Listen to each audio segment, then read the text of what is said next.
Bonjour, ici Jean Gauthier, j'espère que vous allez bien. Normalement, dans ma chaîne YouTube, vous êtes habitués, souvent c'est des retraites que je mets en ligne sur la prière, bon, ou bien c'est une méditation biblique, ou bien c'est une vie de saint. En tout cas, j'ai à peu près 170 vidéos. C'est sur la vie chrétienne, l'art de la prière et tout ça. Alors, dans cette vidéo-là, c'est avec vraiment beaucoup de douleur que je vais vous partager ma lecture des deux rapports qui sont parus le 30 janvier 2023 sur qu'on a appelé l'affaire, c'est-à-dire les frères dominicains, Père Thomas et Marie-Dominique Philippe, un livre qui est paru aux éditions du Cerf, mais qu'on retrouve en ligne aussi, livre de 700 pages, ça s'appelle l'affaire. Et l'autre, c'est le dossier, le rapport que non, le premier rapport, il faut dire aussi que ce sont les Dominicains qui l'ont demandé. Alors, c'est pour faire la lumière sur ces deux frères-là qui ont commis des abus sexuels.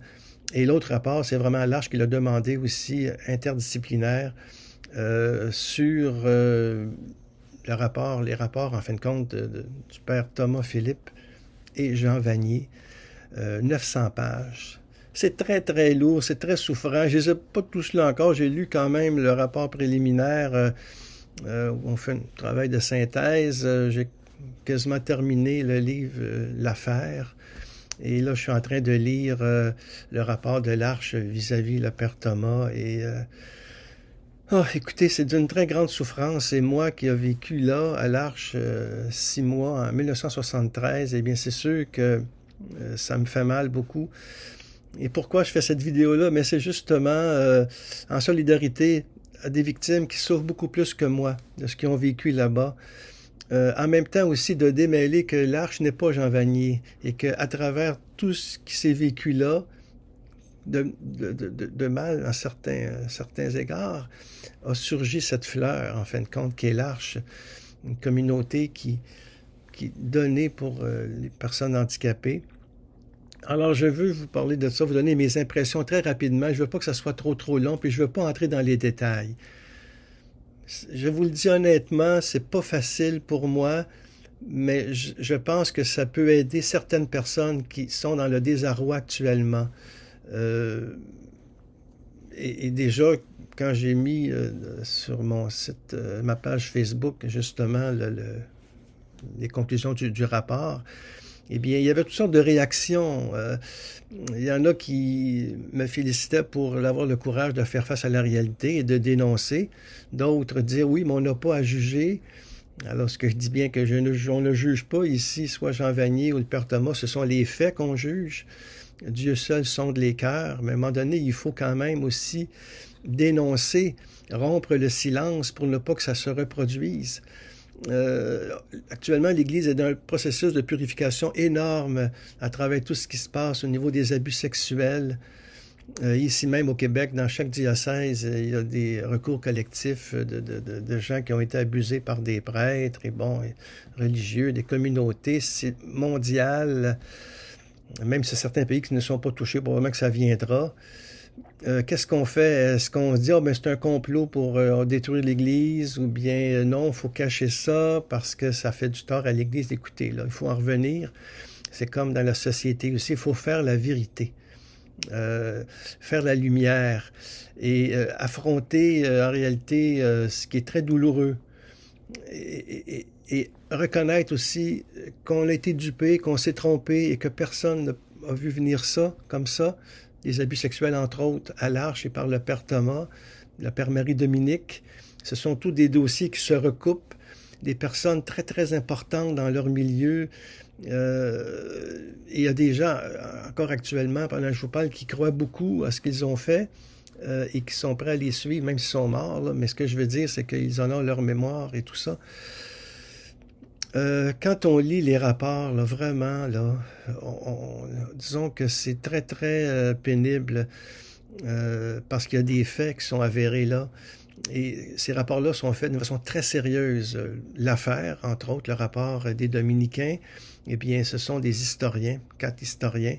Il y en a un qui a fait écrire le livre, c'est Tanguy Cavalin.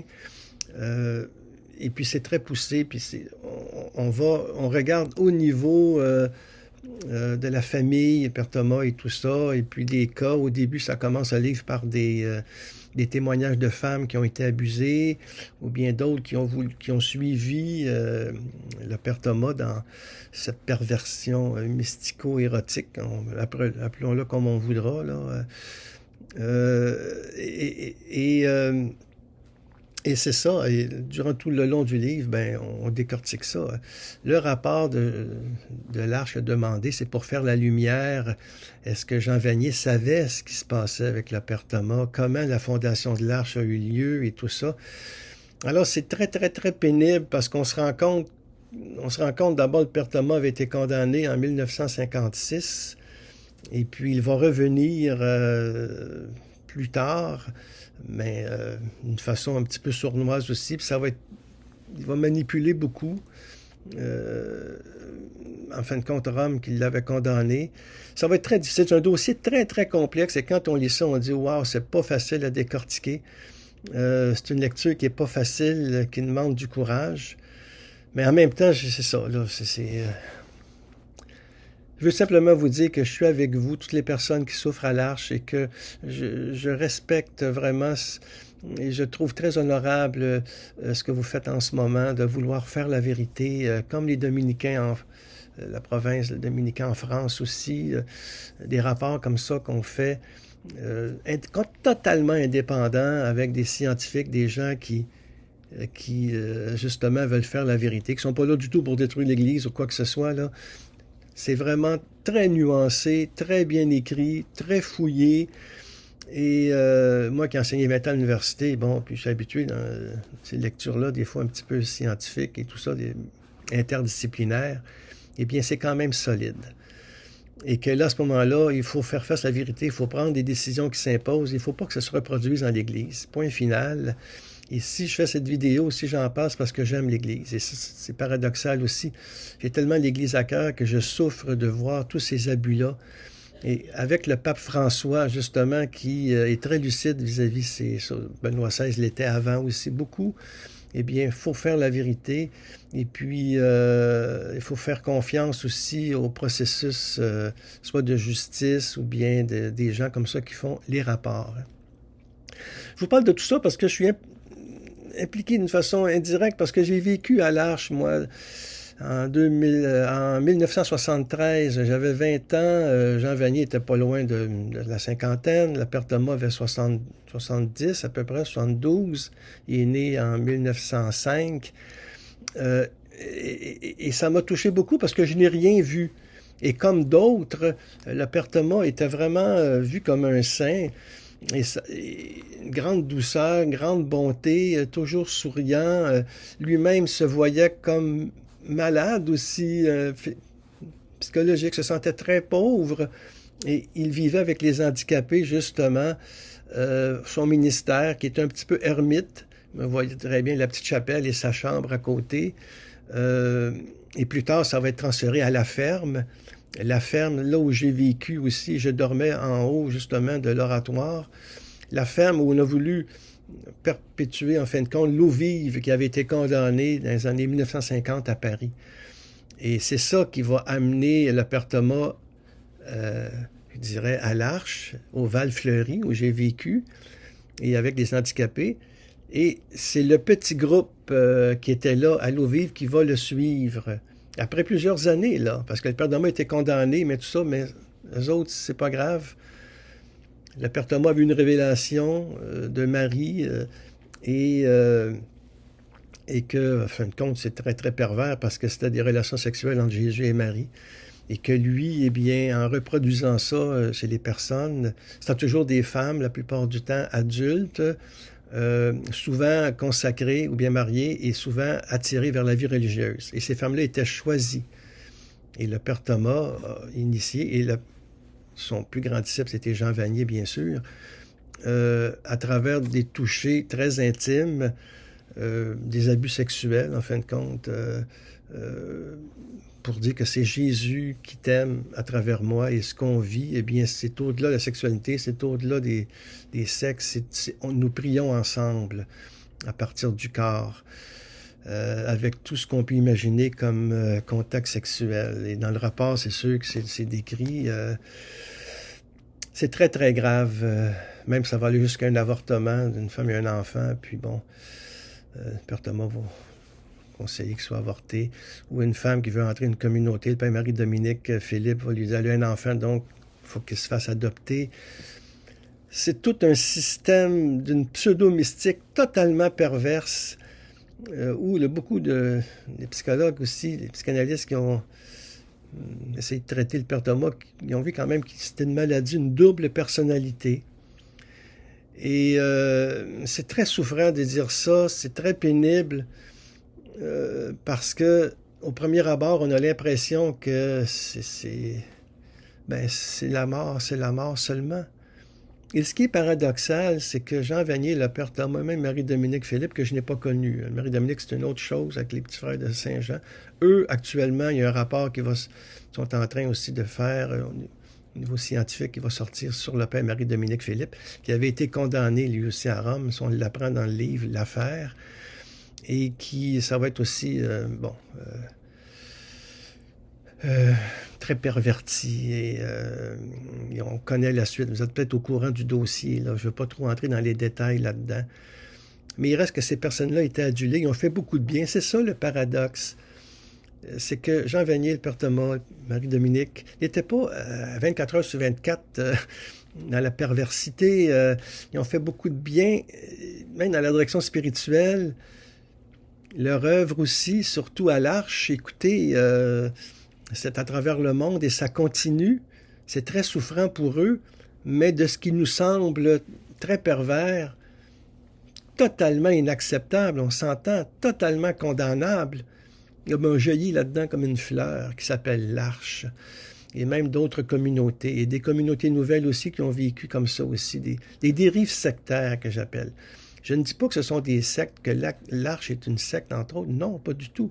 Mais au début, quand le noyau de l'eau vive, qui avait été condamné, en 1963, sont arrivés à Trollibreuil, eh bien, c'était le noyau sectaire. Et l'Arche a commencé avec ça.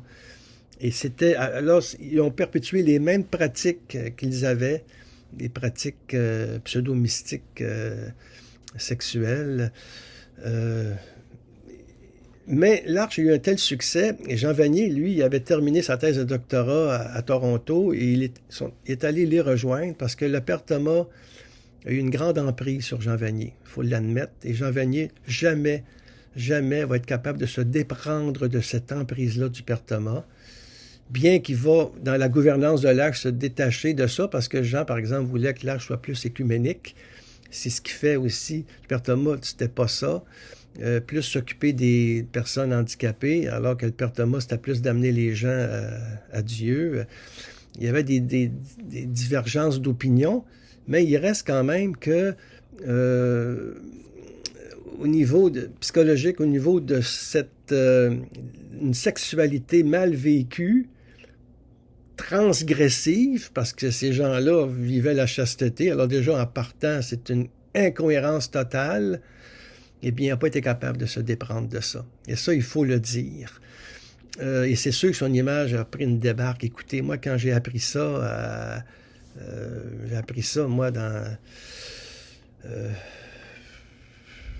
c'était en 2014. En 2014, le 21 février. Puis, ça a été tellement... Je me souviens que mon épouse, j'ai dit pas un autre. Et tellement déçu. Et déjà, je savais que c'était vrai, ce qu'on disait. Et le témoignage, j'ai mis ça dans ma page Facebook, le témoignage, en fin de compte, de Stéphane Posner, le responsable de l'Arche internationale, en 2020. Il a donné une excellente entrevue à KTO. Et il a donné une autre aussi le 30 janvier 2023 que j'ai mis dans mon blog. J'avais écrit un article à ce moment-là pour dénoncer ce qui s'était vécu à l'Arche, pour être solidaire des victimes, solidaire de l'Arche aussi. faire la vérité dans l'Église. Eh bien, j'ai toujours trouvé ça louable de ce que j'ai vu de ces reportages-là à KTO et dans la croix et tout ça. Et tous le disent, ce n'est pas de gaieté de cœur qu'on fait ça. On voudrait ne pas le faire. Mais à un moment donné, il faut faire la vérité, il faut crever l'abcès. Il ne faut plus que ça se reproduise. Il faut que le silence cesse et qu'on dénonce et qu'on reprenne et qu'on admette l'erreur. Et que souvent, il y a un manque de cohérence à ce niveau-là, des fois dans les hautes directions de l'Église, bien que tout ça soit assez compliqué. Et j'avais partagé aussi en 1920, justement, puis je me souviens, les commentaires sur Facebook, on disait, oui, c'est ça, le courage de faire la vérité. D'autres disaient, mais c'est la miséricorde, il faut pardonner. En même temps, d'autres relataient la vigilance dans notre vie spirituelle, que personne n'est à l'abri de ça. On a toute la propension de faire le bien comme le mal, mais il faut respecter la conscience de chacun. Bon, écoutez, moi, personnellement, en tout cas, c'est sûr que c'est un choc et je m'en remets encore difficilement, honnêtement, je vous le dis, partage. Ça fait 3 ans. Et là, avec les rapports, c'est accentué. C'est une trahison. Je prends ça comme une trahison. Parce que dans mon cheminement spirituel, ces êtres-là m'ont beaucoup aidé. C'est ça qui est paradoxal aussi. En 73, quand je suis allé, je me souviens très bien, c'était au mois de mars. C'est la première fois que j'allais en France. Il n'y avait pas de neige au mois de mars. La verdure. Et puis j'arrive à Trolibreuil, près de la forêt de Compiègne, de toute beauté, accueilli par Madame Vanier. Et puis accueilli là-bas, rencontré le père Thomas assez rapidement. Et tout ça, ça s'est fait dans la lumière. Et je me souviens, le dimanche soir, j'assistais à l'Arche quand il allait chez sa mère. Il y avait tout un groupe de personnes autour où il partageait la parole. Il disait « Donnez la parole ». Et c'était merveilleux parce qu'avant, moi, je m'étais senti... C'est une conversion le 2 juin 72 que j'ai vécue. Et puis après ça, j'ai senti l'appel d'aller à l'Arche. Et puis quand j'ai rencontré Jean Vanier à Québec, il m'a dit « Viens-t'en », un peu comme l'appel. Mais ça, c'est long.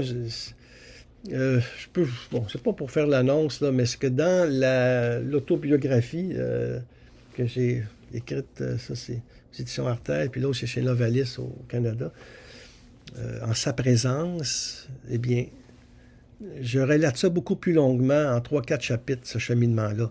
Et ce livre-là, c'est un beau témoignage d'espérance, parce que j'ai été protégé, moi, et que malgré tout ça, c'est l'amour qui est plus fort que la haine, et que la vie est plus forte que la mort aussi, et qu'à l'Arche, pour moi, c'est un lieu béni. Je n'ai rien vu, mais comme tant d'autres. Écoutez, comment on aurait pu douter, en fin de compte, de ce qui est impensable? Impensable. Alors, c'est ça.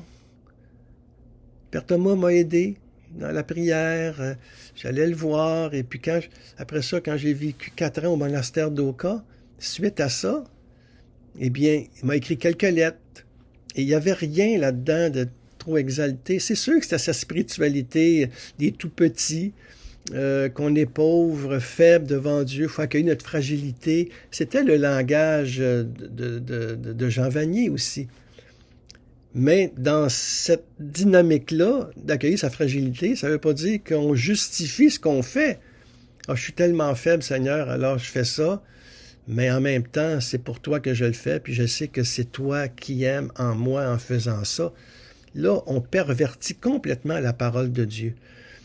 Et moi, alors, j'ai lu Jean de la Croix. Ça va devenir un peu mon maître spirituel. On a perverti Jean de la Croix aussi. Le père Thomas prenait dans ses textes, en fin de compte, on prenait des paroles de Jean de la Croix, quand il parle du toucher et tout ça, et on le prenait au niveau physique. Alors, il parlait du toucher de Dieu. Et c'était des êtres très affectifs. Jean Vanier aimait beaucoup toucher, envelopper les personnes. Mais moi, je trouvais ça beau. Et puis, moi-même aussi, avec les gens, le père Thomas, j'allais au sacrement du pardon. Au père Thomas, je trouvais ça bizarre. C'était dans la chambre, à côté de sa petite chapelle où il était.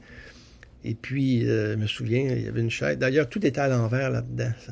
pose la question, il dit, mon Dieu, il n'y a pas vraiment d'ordre là-dedans. La vaisselle d'un coin, les vêtements tout croche, tout petits. Et puis, on pouvait se confesser à lui à côté. Puis juste à côté, il y avait son lit. Je trouvais ça un peu bizarre, même à 20 ans.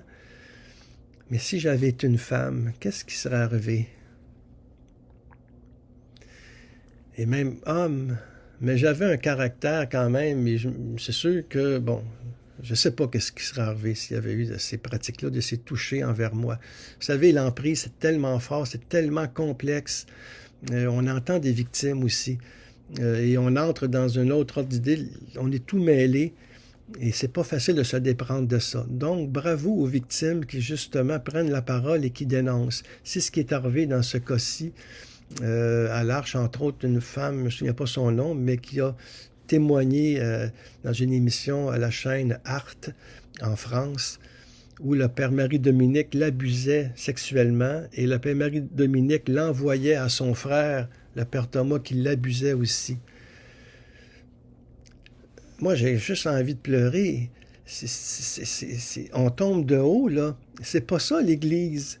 C'est pas ça, moi, ce que j'ai lu sur Jean de la Croix, Thérèse de Lisieux, tous les grands mystiques. J'ai écrit 80 livres, bon sang, j'ai écrit plein sur les témoins. C'est pas ça.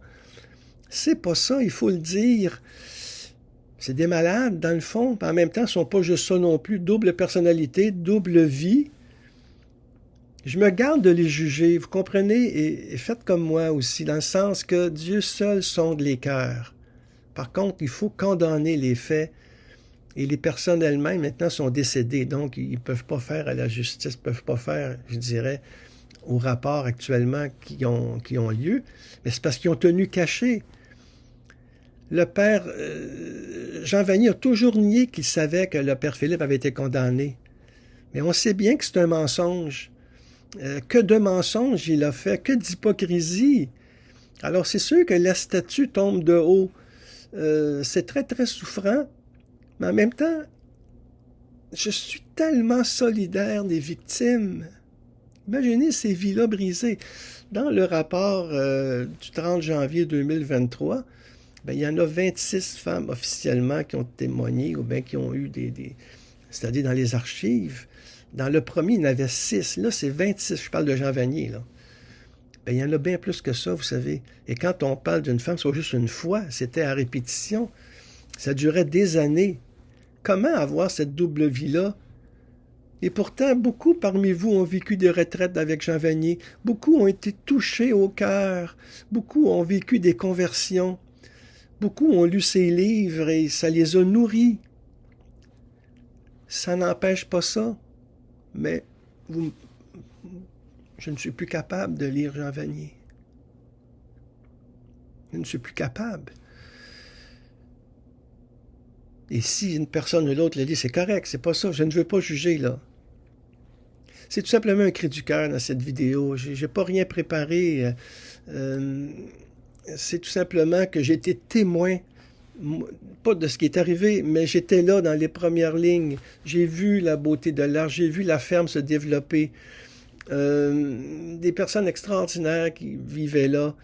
Mais il y avait le petit noyau sectaire de Louviers, mais il était tellement petit, peut-être 4, 5, 6 personnes, alors que là, c'était une centaine. Les gens venaient de partout à travers le monde.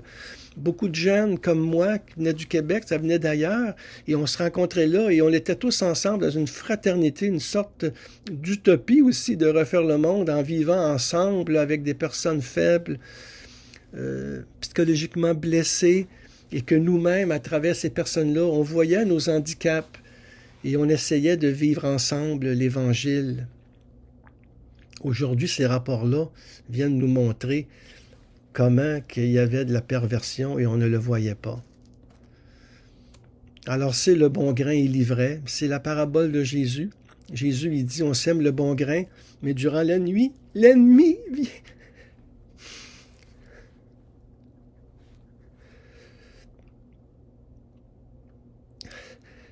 L'ennemi vient semer l'ivraie.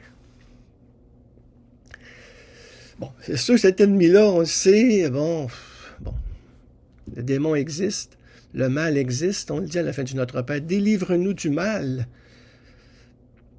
Et dans la faille qu'on peut avoir, fragilité psychologique, il va s'infiltrer, il peut pervertir. Et Jean de la Croix en parle beaucoup, que le démon, c'est le singe de Dieu. Il va mimer même des apparitions, ou bien même singer, je dirais, des grâces qui ne sont pas vraies, et que la personne, si elle n'est pas obéissante, humble, eh bien, elle va complètement se laisser avoir. Et pourtant, il y avait une grande humilité, vous le savez, comme moi, avec Jean Vanier, puis le Père Thomas, tout ça. Mais l'obéissance, il n'y en avait pas d'obéissance. On s'entend-tu, là? Et c'est ça la clé. Et avec le Père Marie-Dominique, dans toutes ces communautés aussi où il y avait à faire, ou bien des prières, des femmes qui avaient aussi une perversité, alors dans le rapport, on le voit bien, là, eh bien, n'obéissez pas. L'Église disait non, on vous enlève de votre charge. Il dit non, moi je reste. C'est pas l'Esprit Saint, ça. C'est pas l'Esprit Saint. Le Père Thomas n'a pas accepté d'être condamné. Il a toujours essayé de revenir. Puis il va manipuler. De très bons manipulateurs, les frères Philippe. Et Jean Vanier a été sous l'emprise de ces gens-là, surtout du Père Thomas. Alors c'est ça. Je sais pas si ça peut éclairer quoi que ce soit. J'avais pas l'impression. Simplement vous dire qu'il y a en chacun de nous une part d'ombre. Il y a un combat entre le bien et le mal, la grâce et la liberté. Et c'est Saint Paul qui le dit, je fais pas le bien que je voudrais, mais je commets le mal que je ne voudrais pas. Mais il y a des fois, vous savez, c'est de la pathologie, de la maladie mentale, et que des fois, c'est véritablement se complaire dans une perversité qu'on ne peut pas se défaire. Et le côté sombre de Jean est d'autant plus éclatant que nous avons vu de lui que son image iconique, un homme pauvre qui donne tout à l'arche, je l'ai vu, moi, le prophète de l'Évangile, avec une parole qui touche le cœur, réconfortant, pas du tout moralisateur. Ben, c'est sûr, il était toujours au-dessus de la morale, Jean. Et d'ailleurs, même la communauté, c'était pas une communauté religieuse, c'était pas une communauté nouvelle. L'Église, donc, n'avait pas vraiment de rapport. L'Arche n'avait... Jean Vanier n'avait de compte à rendre à personne, c'est ça que je veux dire. Et ça ne l'a pas aidé non plus. Il s'est entouré de psychologues pour les personnes handicapées, mais lui-même n'a jamais voulu suivre de thérapie, n'a jamais demandé conseil, alors qu'il en avait besoin, il était sous une emprise. Mais c'était tellement plus fort que tout qu'il a voulu protéger le Père Thomas, lui qui savait qu'il avait ce secret terrible qu'il avait été condamné par Rome et qu'il n'avait pas ce droit-là de confesser, bien qu'on va lui accorder, mettons, pour 5 ans, mais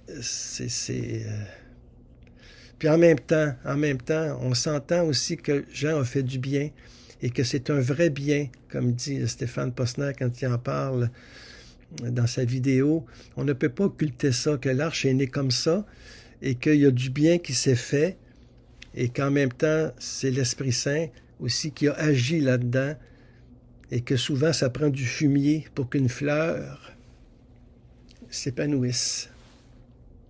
Alors, on sait que Jean, c'est vraiment par fidélité à son père spirituel, Jean Vanier, le Père Thomas, qui a nié qui avait été condamné par l'Église.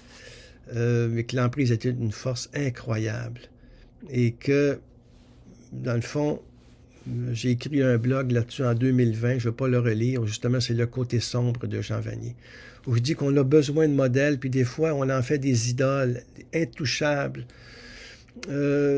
Et c'est pas normal, c'est pas bon, ça, pour un homme d'être trop adulé, que ce soit au niveau politique, sportif. À un moment donné, tu peux en arriver à te prendre pour quelqu'un d'autre et à perdre le contact avec la réalité concrète. Moi, j'ai la grâce d'être marié, ça fait 44 ans avec une femme qui est bien équilibrée. J'ai 4 enfants, j'ai 2 petits-enfants. On a de la souffrance, on a des joies, mais c'est dans le réel. C'est dans le réel. Et c'est le Christ qui est au cœur de ma vie avec Marie. J'aime beaucoup Marie, c'est d'autant plus souffrant que toute la théologie du Père Thomas était basée aussi sur Marie, mais comment il a perverti ça. Et comme je disais, face au Christ, face à l'Évangile, il y a le diabolos, le diviseur, celui qui tente. Jésus l'a affronté au désert. C'est ça aussi qu'on vit durant le carême. C'est une mystérieuse figure du mal, hein? Et c'est un combat spirituel, puis si on n'est pas vigilant, on n'est pas meilleur que d'autres. Et moi, l'Église, eh bien, c'est l'Eucharistie. Et je continue toujours à vivre l'Eucharistie le plus souvent que je peux, parce que c'est le corps du Christ. Et je suis le corps du Christ. Nous sommes les membres du corps du Christ. L'Église, c'est un corps vivant. L'Église, c'est un organisme qui vide la foi de ses membres. Alors, si un membre souffre, tous les autres membres souffrent, comme dit saint Paul. Et si un membre est dans la joie, tous les autres membres sont dans la joie. Et en nous, eh bien, c'est saint Paul qui le dit, ne savez-vous pas que vous êtes le sanctuaire de Dieu, l'Esprit Saint habite en vous. Alors, c'est ça. C'est très humiliant, mais ce qu'on vit actuellement, moi, la peine que je vis, là, je sais que le Christ la partage avec moi. Il souffre avec nous, avec vous. Nous sommes les membres de son corps. Et c'est beau dans les rapports aussi, il y a beaucoup de lumière malgré tout, hein, parce qu'il y a des femmes qui ont été abusées, tout ça, qui montrent comment c'est leur foi au Christ qui va les aider à se déprendre de ça tranquillement. Et que malgré tout, les sacrements, tout ça, l'Église aurait été pour eux, l'Eucharistie, une source de vie qui va les empêcher de sombrer, je dirais encore beaucoup plus profondément qu'elle l'était. Ben c'est ça, la vie c'est un combat. Et moi personnellement, c'est très paradoxal aussi, je vais terminer avec ça, là. Ça fait des années, on sait, on est au courant des abus dans l'Église, eh bien on dirait que je redouble de ferveur. J'essaie de montrer encore plus les beaux visages de l'Église, de la sainteté. Récemment, j'ai écrit sur Léonie Martin, qui a vécu des abus dans sa jeunesse aussi par la servante et qui a souffert énormément, et c'est celle qui a vécu plus la petite voix de Thérèse, et sa cause de béatification est à Rome. Mais j'ai écrit sur elle, Léonie, qui est devenue une amie. Il y a tellement de belles figures dans l'Église, parce que la sainteté, c'est le plus beau visage de l'Église. Mais on peut même pervertir cette sainteté-là. Et c'est ça qui est souffrant. Mais nous avons la prière. Et ça, c'est une force incroyable. Et moi, c'est ce qui me permet d'avancer, de continuer. Et c'est ce que je vous souhaite à vous. Je vous porte dans ma prière et puis je continue à suivre le Christ dans ce que je vis. Alors, c'est simplement ça que je voulais vous dire. Écoutez, ça a pris 30 minutes. Je m'excuse, c'est un peu trop long. Ici, j'ai été un peu trop impudique, peut-être dans mes paroles, ou si j'ai blessé quelqu'un, je m'en excuse, c'est pas ça. Prions. Continuons à suivre le Christ, à vivre l'Évangile. Et regardons-le, le Christ en croix. Vous allez comprendre ce qu'il a vécu. Lui qui a été trahi, humilié, bafoué, perverti. Eh bien, on se comprend quand on le regarde, lui en croix. Et que justement, c'est là qu'on se rend compte qu'il est vraiment le sauveur du monde et qu'il a pris sur lui tout notre mal et qu'en fin de compte, tout est grâce avec lui. Et que la relation que nous avons avec lui dans la prière, véritablement, devient résurrection. Et c'est pour ça, et c'est avec ça que je termine. J'avais été interviewé à la Croix et j'avais dit ça dans la Croix, justement, que l'Église est dans une purification tellement grande que ça ne peut être que la résurrection à venir, parce que le Christ est ressuscité, et que l'Église participe à cette résurrection du Christ. On ne peut pas séparer le Christ et l'Église, et que ça ne peut être qu'une résurrection à venir. Donc, espérance, espérance, espérance. Comme dit le pape François, ne nous laissons pas voler notre espérance. Ne vous laissez pas voler votre espérance. Et restons unis dans la prière. Merci de votre attention.